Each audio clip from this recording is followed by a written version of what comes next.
In this video, I'm going to teach you what nobody teaches when setting goals to transform your body. Once you know this, you will predictably lose fat and build muscle every week. If you set goals this way, you will also maintain your progress in the long term. And you're probably thinking, I already know how to set goals, I know this stuff, I don't need goals. Now, if that truly was the case, you would have already achieved your dream physique. You would already be there. But you're here, you're watching this video, and if you're having those objections in your mind right now, that is even more of a reason for you to continue and keep watching the video. But why should you even listen to me?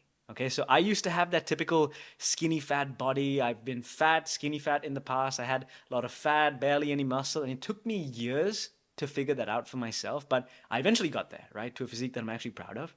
And now, every day, I help other men do the same thing, but in a matter of months instead of years. Why even bother setting goals? People who don't set any goals will most likely never end up at their intended destination.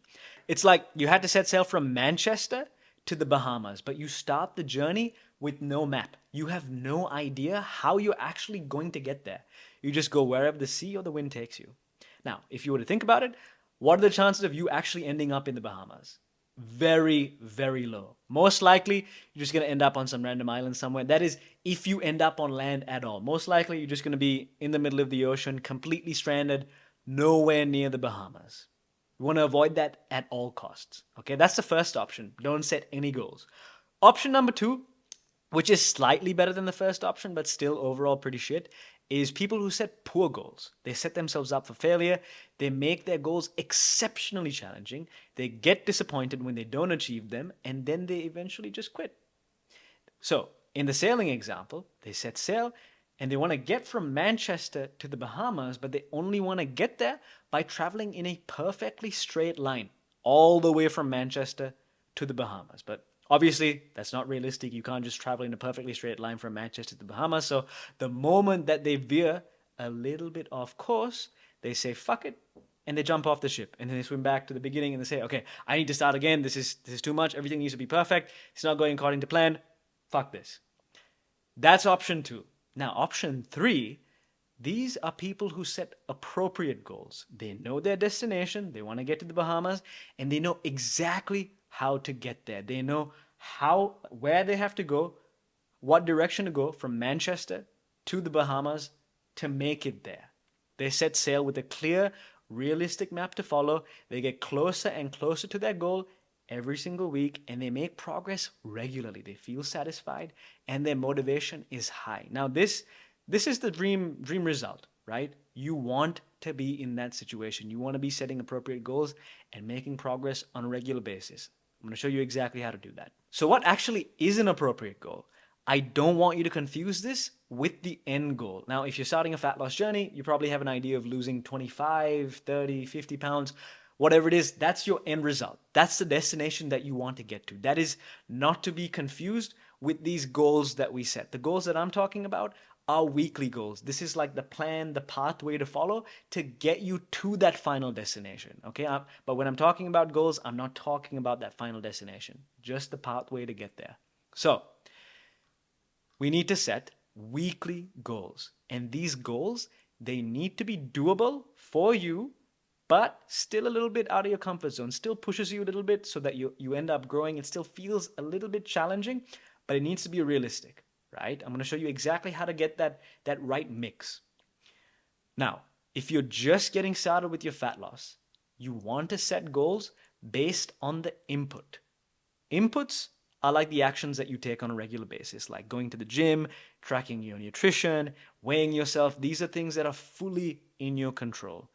Now, once you've got some momentum going, then you can move on and start setting goals based on the output. Outputs are what are produced from the actions that you take. So if you go to the gym well, you track your nutrition well, and you start doing that, then you're going to start seeing an output from that. You lose 2 pounds in a week. You lose 3 pounds in a week. You lose 10 pounds in a month, whatever that is, right? That's the output that you get from the inputs that you put in. So how do you set goals around your inputs? It is so important that you start easy and you be as realistic as possible. This is especially true if you're someone who struggled to lose weight and keep it off in the long run. Now, the reason that you failed, the reason that you were inconsistent in the past is because you got this wrong. So make sure you get it right this time. Because I know that you want to do more, you want to be as perfect as possible, but the goal here is not to be perfect. We want to be imperfect.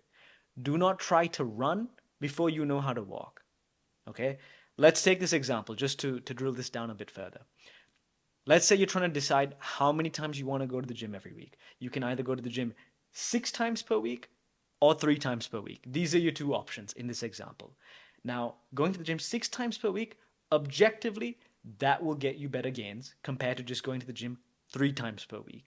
And let's say you start off with that, but what you're forgetting to consider is the fact that it's a lot more difficult to stay consistent going to the gym trying to be perfect with 6 times per week.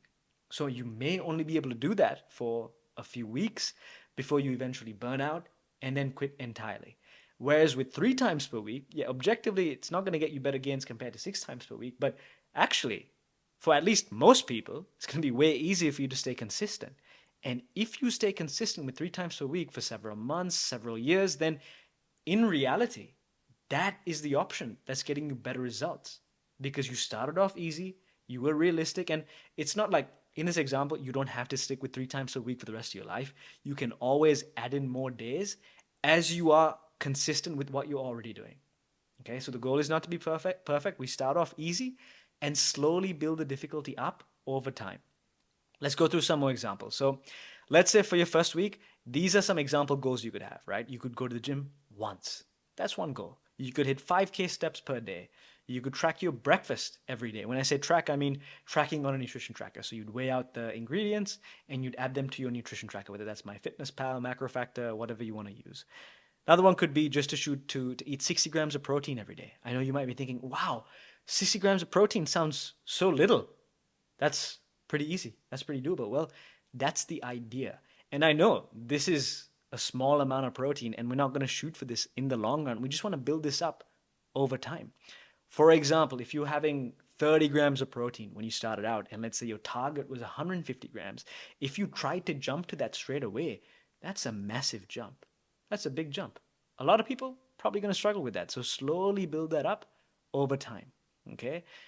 Another one is get 1 more hour of sleep every night. Now, just bear in mind, these are examples. These are just guidelines, stuff to give you inspiration on what your goals should be. But just when you're deciding what your goals are, it comes down to these fundamentals. Make sure it is something that is easy for you, something that is realistic for you. And once you've set those goals and you've actually accomplished them and you feel confident in your ability to stay consistent with them, make it harder. So let's say you've gone to the gym once, you've done that for a few weeks, and you're like, all right, this is easy peasy. I can do this every single week for the rest of my life if I wanted to. Boom, let's make it harder. Go to the gym twice. You've hit 5K steps per day for a few weeks now, could be just a week. Well, however long it takes for you to feel confident that you can stay consistent with it. Then you go to 6K steps per day. Once you've tracked your breakfast every day, then you can track your breakfast and your lunch every day. Then you can go from 60 grams of protein every day to 80 grams of protein every day. And then you can increase your recovery by avoiding screens 1 hour before bed. So you're just adding on top of this goal. These are just, again, ideas. These aren't like strict things that I'm telling you that you need to definitely do and follow it regimented like this. Obviously, this is not specific to you, but just, again, go back to these guidelines, start easy, make it harder over time. And during this phase, because we're focused purely on the inputs, do not have the expectation to lose a certain amount of weight. In the back of your mind, don't be thinking, yeah, I want to lose like 10 pounds in my first 4 weeks. I'm going to do this. Just drop that. Okay? I know you want to lose weight. And I promise you, if you follow this goal setting framework, you will lose weight. But for that initial phase where you just focus on the inputs, remove any expectation to lose the weight. So that way you won't feel disappointed if you don't lose weight at the rate that you want. Okay, just set that expectation that you won't lose anything. Although if you do follow this framework, it is extremely likely that you will. But just have the expectation that you won't. So how do you set goals around the output? You only want to advance this once you're consistently achieving the fundamentals. The fundamentals are going to the gym at least 2 to 3 times per week, hitting your calorie and protein targets, weighing yourself every day, sleeping at least 7 to 8 hours per night. Now, this is not a strict set of rules that you have to follow before you can start setting goals around the output. It is going to depend from person to person. So just use it like a rough set of guidelines. Okay. So once you're consistently doing that, in terms of the output, we want to aim to lose around 0.5 to 1% of your body weight each week. For example, if you weigh 100 kg, that's about 0.5 to 1 kg every week. The more you aim to lose, obviously, the harder it's going to be. So start on the lower end of the scale and then slowly work your way up over time. That is if you want to. If you're happy losing 0.5% of your body weight every week, that's totally cool. If you do want to see a faster rate of weight loss, then you can bump it up over time. But the principles I mentioned before about starting easy and being realistic, those still apply. That's why I tell you to start from the lower end of the range, which is going to be easier, and then slowly build that difficulty up over time if you want to see that faster rate of weight loss. Also, before I forget, if you're a South Asian man that is struggling to lose fat and keep it off in the long term, click the first link in the description. Don't worry, it's not some crash diet or anything like that. It's just a video of me talking about how I could potentially solve your problem.